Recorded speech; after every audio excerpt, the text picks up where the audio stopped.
ലിജോ ചേട്ടാ,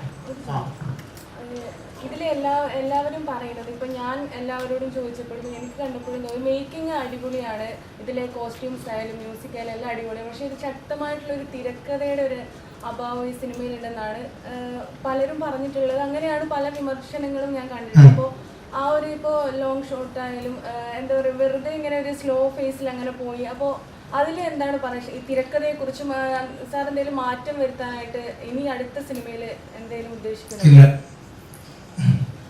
അതായത്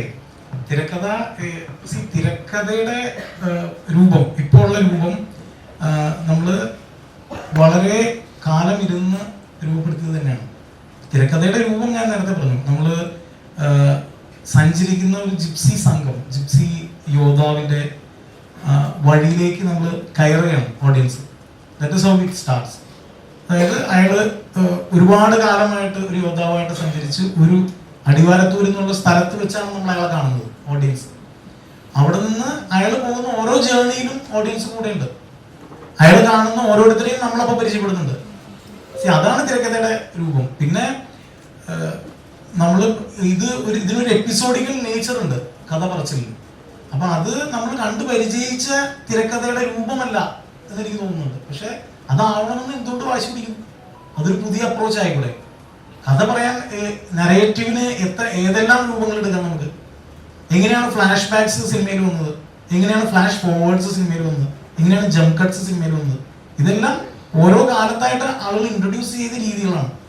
അപ്പൊ അതുപോലെ തന്നെയാണ് ഈ സിനിമയുടെ നരേറ്റീവിനെ ഞാൻ കാണുന്നത്. സിനിമ വേൾഡ് ബിൽഡിംഗ്, ആദ്യത്തെ 20-25 മിനിറ്റിലെ വേൾഡ് ബിൽഡിങ്ങിന് ശേഷം ഇയാളോടൊപ്പം സഞ്ചരിക്കുന്ന ഓരോ സ്ഥലത്തും സിനിമ വലുതാവുന്നുണ്ട്, കഥാപാത്രങ്ങൾ വലുതാവുന്നുണ്ട്, പുതിയ ഇവന്റ്സ് ഉണ്ടാവുന്നുണ്ട്. ഇതെല്ലാം കടന്ന് സിനിമയിലെ ഏറ്റവും വലിയ സീക്വൻസ് ആയിട്ടുള്ള മലൈക്കോട്ടെ വോർ സീക്വൻസ് കഴിഞ്ഞ് നിൽക്കുന്ന യോദ്ധാവിന് ഇനി എന്റെ മുമ്പിൽ എന്താണെന്നുള്ള ക്വസ്റ്റ്യനിലാണ് നിൽക്കുന്ന അയാള്. പക്ഷേ അതിന്റെ തുടർച്ച എന്ന് പറയുന്നത് മുന്നിൽ വന്ന് നിൽക്കുന്ന പർവ്വതം പോലെയുള്ള ഒരു മല്ലനല്ല ഇയാൾക്ക് ബീറ്റ് ചെയ്യാനുള്ളത്. അത് സ്വന്തം മനസ്സിൽ തന്നെയാണ്. ഇതാണ് നമ്മുടെ തിരക്കഥയുടെ രൂപം. ഇത് ഞാൻ എങ്ങനെ പറയണം, എവിടെ വെക്കണം എന്നുള്ളത് പൂർണ്ണമായും ഞാൻ എടുക്കുന്ന സ്വാതന്ത്ര്യമാണ്. അപ്പൊ അത് അഭിപ്രായ വ്യത്യാസം ഉണ്ടാവാതില്ല കാണുന്ന ഒരാൾക്ക്. പക്ഷെ അതാണ് ശരിയെന്ന് അവർ വാദിച്ചു കഴിഞ്ഞാൽ എനിക്കതിനോട് യോജിക്കാൻ പറ്റില്ല. ഇപ്പോഴും ഇതിനകത്ത് വരുന്ന കമന്റുകൾ, ലൈവ് പോകുമ്പോൾ കമന്റുകൾ ശരിക്കും ലാലേട്ടൻ ടാർഗറ്റിലുള്ള കമന്റുകളാണ്. ഞാൻ അതാണ് ഇപ്പൊ ശ്രദ്ധിച്ചുകൊണ്ടിരുന്നത്. അത് ലാലേട്ടൻ അയോധ്യയിലേക്ക് പോയില്ല, അതിനെതിരെ ഒരു ക്യാമ്പയിൻ നടത്തും. ഉറപ്പായിട്ടും ഈ സിനിമയ്ക്കെതിരെ അല്ല, ഞാൻ ഇത് കമന്റ് കണ്ടോന്ന് ജസ്റ്റ് ചോദിക്കണം. ഇപ്പോഴും വരുന്ന കമന്റ് ഇത് തന്നെയാണ് ഞങ്ങൾ ഈ സിനിമയെ പരാജയപ്പെടുത്തുന്നതാണ് കമന്റ്. അങ്ങനെയുള്ള കമന്റ് ഇടുന്നുണ്ടെങ്കിൽ നിങ്ങൾ എല്ലാവരും അതിനെതിരെ നിൽക്കണമെന്ന് ഞാൻ പറഞ്ഞു. അപ്പൊ അത് ശരിയല്ല എന്ന് തന്നെയാണ്. അതിൽ ലാലേട്ടനെ ടാർഗറ്റ് ചെയ്താലും എന്നെ ടാർഗറ്റ് ചെയ്താലും ഏതൊരു സിനിമയെ ടാർഗറ്റ് ചെയ്താലും അതൊരു റോങ് ആയിട്ടുള്ള കാര്യമാണെന്ന് തന്നെയാണ് എന്റെ അഭിപ്രായം. അതൊരു പർട്ടിക്കുലർ കാര്യത്തിന്റെ പേരിലാവരുത്.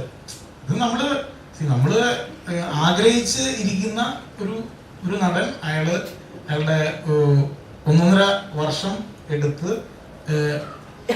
ഫിസിക്കലി മെന്റലി എടുത്തിട്ടുള്ള ഒരു എഫേർട്ടിന്റെ റിസൾട്ടാണ് നമ്മുടെ മുന്നിലുള്ളത്. അപ്പൊ അത് ഇതുപോലൊരു സിനിമ പെട്ടെന്ന് ഉണ്ടാവുന്നതല്ല. അപ്പൊ അത് കാണാതെ പോരുന്ന ആൾക്കാര്. അപ്പോൾ ഇത്തരത്തിലുള്ള വളരെ സില്ലി ആയിട്ടുള്ള കമന്റ്സും കാര്യങ്ങളും നമ്മൾ ശ്രദ്ധിക്കുക പോലും ചെയ്യാതിരിക്കുക മാത്രമാണ് എനിക്ക് പറയാനുള്ളത്.